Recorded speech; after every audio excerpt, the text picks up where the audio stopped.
तो सर, जो ईद के बाद जिस तहरीक का जिक्र हो रहा है और बातें हो रही हैं, आपको वो कामयाब होती हुई नजर आ रही है? आपको लग रहा है कि इन द लॉन्गर रन कहीं ना कहीं एक प्लेटफॉर्म पे ये सब इकट्ठे हो जाएंगे? देखिए, इसके अलावा तो कोई चारा नहीं है, क्योंकि पाकिस्तान में कैप्चर हो गया है ना पूरा। हम्म। मीडिया कैप्चर हो चुका है आपके सामने जुडिशरी कैप्चर हो चुकी है, इंतजामिया तो पहले ही फारग हो चुकी थी। तो पाकिस्तान के अंदर एक पूरा इतना बड़ा जो कैप्चर है, उसके होते हुए आप कैसे इसको जो है वो डील करेंगे, अनलेस कि आप इकट्ठे नहीं होंगे। तो इट्स वेरी इंपॉर्टेंट कि पाकिस्तान में जो सारी अपोजिशन जमातें हैं वो इकट्ठी हों और एक बड़ी तहरीक जो है उसकी बुनियाद वो रखें और आगे चलाएं। अदरवाइज तो ज़ाहिर है पाकिस्तान के मसाइल हल नहीं।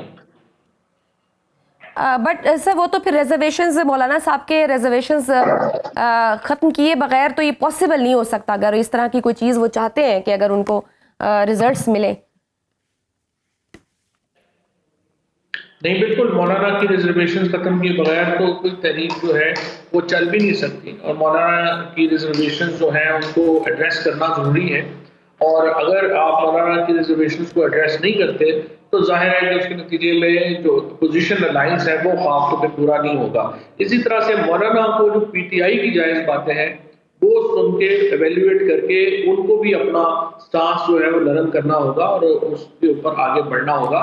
लेकिन ताली दोनों हाथों से ही बजती है। मेरी जो मौलाना से मुलाकातें हुई हैं, मौलाना फजलुर रहमान फ्लेक्सिबल है, वो तरीके इंसाफ के साथ इत्तेहाद करना चाहते हैं, लेकिन जो उनकी गुफ्तगू है, जो उनकी रिजर्वेशन है, वो पीटीआई को बहरहाल उन पर ध्यान देना चाहिए।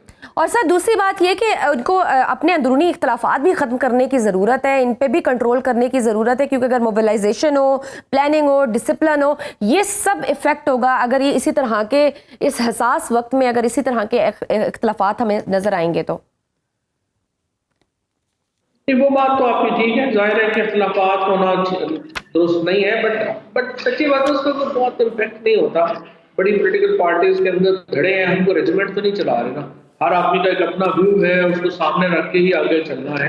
और हतमी फैसला इमरान खान, जब तक इमरान खान के ऊपर कोई डिस्प्यूट नहीं है और वो एक मौजूद है सारे मामलात में, हालात में, तो इसलिए उसका इतना फर्क नहीं पड़ता। लेकिन बहरहाल उसकी में जो इफेक्टिव लीडरशिप है उसका होना जरूरी है। सर, आखिर में क्रिकेट की भी बात कर ले। पूरा मुल्क इस गम में डूबा हुआ है। 29 साल बाद कोई आईसीसी इवेंट पाकिस्तान आया और 4 दिन में ही हम टूर्नामेंट से बाहर हो गए। किस तरह से देख रहे हैं इस पूरी कारकर्दगी को, और what do you think, who is responsible?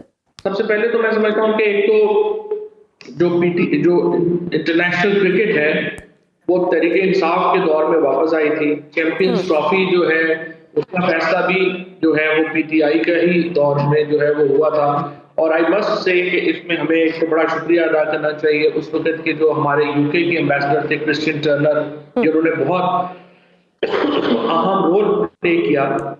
और आई विश कि अगर पीसीबी में थोड़ी कर्टसी होती तो उनको जो है वो बुलाया जाता और उनको भी ऑनर किया जाता, क्योंकि इंग्लिश टीम को जिन हालात में वो पाकिस्तान लेके आए और इंटरनेशनल क्रिकेट दोबारा शुरू की उस वक्त आसान नहीं था। तो आई थिंक सर, जो अब हालात हैं हमारी क्रिकेट के, who is responsible for all this? ऐसे लगता है जैसे हमारी खुशियां रूठ ही गई हैं, छोटी छोटी खुशियां हैं वो भी शायद हम पाकिस्तानियों के लिए कम पड़ गई हैं।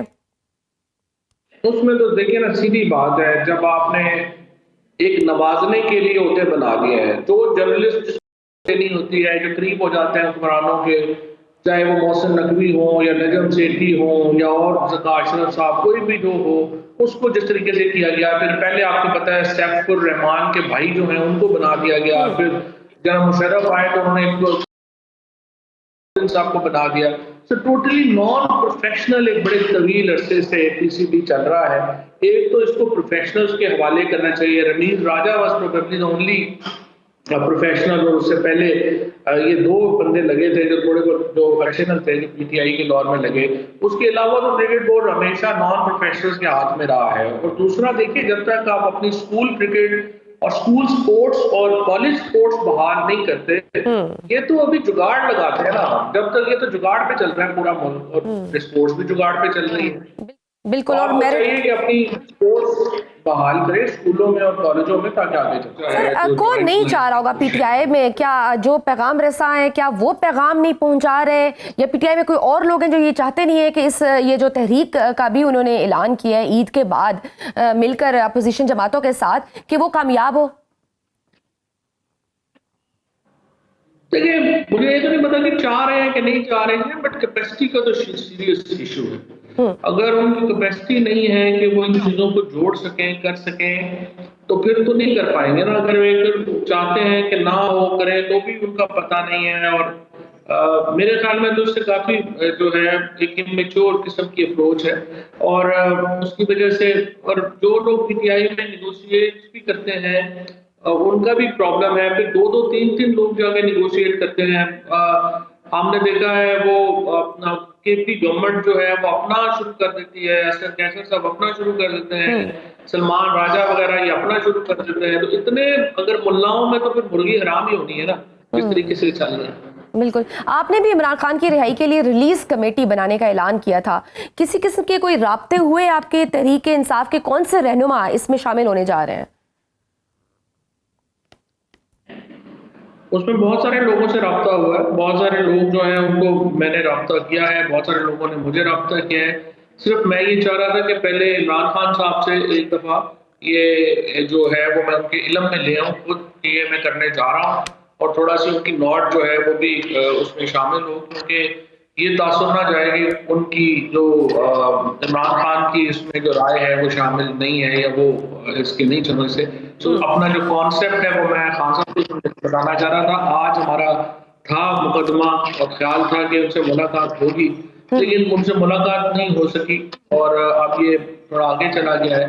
तो उसकी वजह से इसको थोड़ा होल्ड कर रहा हूँ मैं, ताकि खान साहब से एक दफ़ा पहले नोट हो जाए। ठीक, लेकिन सर कल रऊफ हसन ने शेर अफजल मरवत के साथ साथ आपके मुतालिक भी कहा कि खान साहब ने दो टोक अल्फाज में कह दिए कि आप तहरीक इंसाफ में आपका कोई मुस्तकबिल नहीं है।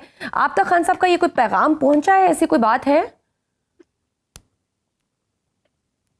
खान साहब का मुझे ये पैगाम पहुंचा है, पहले भी पहुंचा था। उन्होंने कहा कि इनके ऊपर क्रिटिसिज्म जो है वो नहीं करना। लेकिन देखिए ना, क्रिटिसिज्म जो है वो मैं ना भी करूं तो उससे कोई उनकी जो है वो तो नहीं हो जाती कि उनकी गलतियां ठीक हो जानी है। हमारा क्रिटिसिज्म तो यही है कि जो पीटीआई की लीडरशिप है वो इमरान खान की रिहाई के लिए कोई जो अपना जो होना चाहिए था पॉलिसी है वो नहीं बना सकी, और अभी भी नहीं बना सकी। तो ठीक है, क्रिटिसिज्म नहीं भी करें तो उससे भी देखिए, सच्ची बात यह है कि इससे कोई इम्प्रूव तो नहीं हो जाती सिचुएशन। सर पीटीआई की मौजूदा लीडरशिप ने तो वैसे तो हर हरबा आजमा लिया है, इस्लामाबाद पर चढ़ाई भी कर ली, मुज़ाकरात भी कर लिए जो नाकाम हुए, कानूनी जंग अभी तक जारी है, लेकिन वो खान साहब को रिहा कराने में नाकाम ही रहे हैं। तो आप क्या ऐसा डिफरेंट करेंगे जिससे आपको लगता है कि आप खान साहब को रिहा करा लेंगे? मैं तो बड़े अच्छे से आपके साथ प्रोग्रामों में भी बता चुका हूँ, करोड़ दफा ये बात कर चुका था कि अकेले तहरीक चलानी थी तो वो 9 फरवरी को चलानी थी ना, जब सारे लोग घर पे बैठे रहे। अब जब तक देखिए 1 साल हो गया मुझे ये बात कहते हुए कि ग्रैंड पॉलिटिकल अलायंस बनाना चाहिए। ग्रैंड पॉलिटिकल अलायंस के बगैर आप नहीं अकेले जो है ये तहरीक चला सकेंगे, जो ये पार्टी नहीं बना सकी।